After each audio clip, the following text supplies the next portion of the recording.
You walk down the snack aisle, reach for that familiar crinkly bag of potato chips, and toss it into your cart like you have 1,000 times before. But later, on the couch, you tear the top open, expecting a mountain of salty, golden crunch. Instead, your hand dives deep into a cavern of nothingness, brushing against a handful of lonely chips huddled at the very bottom. It's that jarring moment of realization, the shrinkflation shock, where you realize you paid full price for a bag that is effectively 60% nitrogen. It isn't just about the chips, though. It is a quiet, systematic vanishing act happening in every corner of your pantry. You notice the coffee tub feels lighter in your grip, the bar of soap slips through your fingers a week earlier than usual, and the cereal box, once a towering monolith of breakfast, now sports a suspicious, concave dent in the side. Why does this happen? It is a clever, almost invisible dance performed by corporations trying to protect their profit margins without scaring off customers with sticker shock. You might even switch brands. It is a game of psychological hide and seek played with your wallet.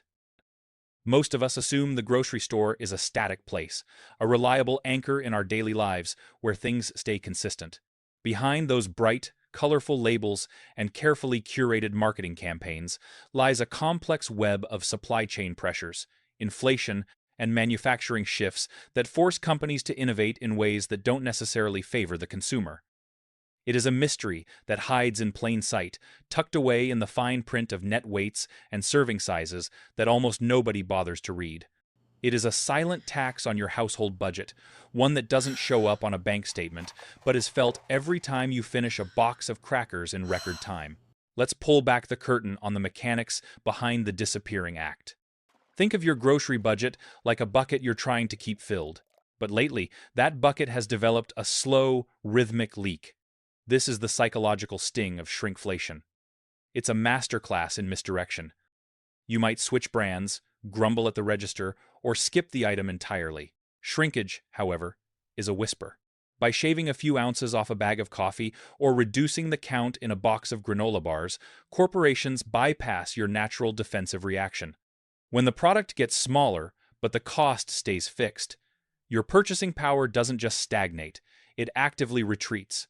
You're paying a premium for the same shelf space, the same packaging, and the same brand loyalty, but you're receiving less actual utility. Over the course of a year, that missing ounce here and that shaved-off gram there adds up to a significant portion of your income vanishing into thin air. It's not just an abstract line on a government inflation report. It's the feeling of a recipe failing because you didn't have enough ingredients, or the frustration of a snack stash that disappears before the weekend even starts. You're working just as hard, earning the same wages, and walking through the same doors, yet the world feels slightly less abundant. This isn't an accident. The goal is to keep you buying the habit, even as the substance of that habit erodes. To get to the bottom of this, we have to look past the packaging and into the raw, volatile reality of global supply chains. But before we pull back the curtain on those global supply chains, we need to address the sleight of hand happening right in front of your eyes in the grocery aisle. Imagine a standard candy bar floating in a 3D space. Now, watch as the edges begin to retract.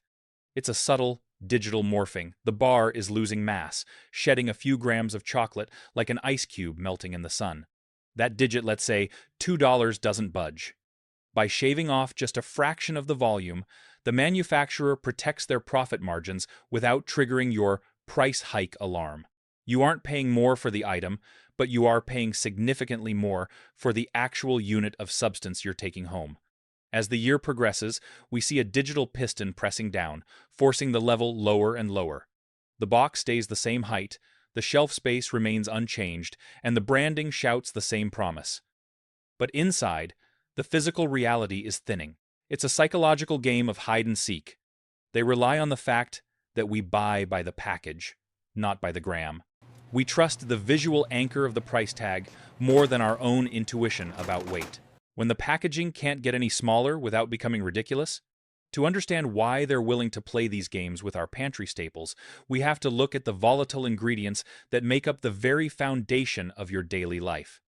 At the heart of this manufacturing theater lies a brutal math problem. When the price of cocoa spikes, or the cost of shipping a ton of wheat across the ocean surges, a corporation faces a binary choice: pass the sticker shock directly to the consumer, or shave a few grams off the net weight to keep the price point anchored. Downsizing, however, is a stealth operation. By shrinking the contents while keeping the packaging identical, they preserve the illusion of stability. But this isn't just about greed. It's about the frantic volatility of the global supply chain. Manufacturers are caught in a squeeze. They are balancing the demands of shareholders who crave consistent margins against the realities of a commodities market that behaves like a wild horse. When raw materials become prohibitively expensive, they don't just cut corners.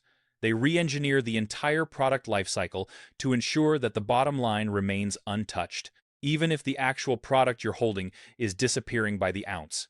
It relies on the psychological comfort of the familiar.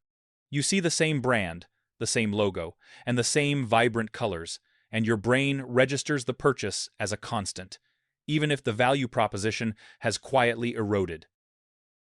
It is a calculated dance of perception versus reality, designed to protect the manufacturer from the harsh fluctuations of the world economy, while shifting the burden of inflation onto your household budget without you ever hearing the cash register ring a louder alarm. We've looked at the hidden metrics, the psychological nudges, and the cold, hard, logistical pressures that drive these changes. Corporations are choosing to play the long game of incremental loss, hoping you'll prioritize convenience over calculation. By staying informed, you reclaim the power to see past the packaging and weigh the actual value of what hits your cart.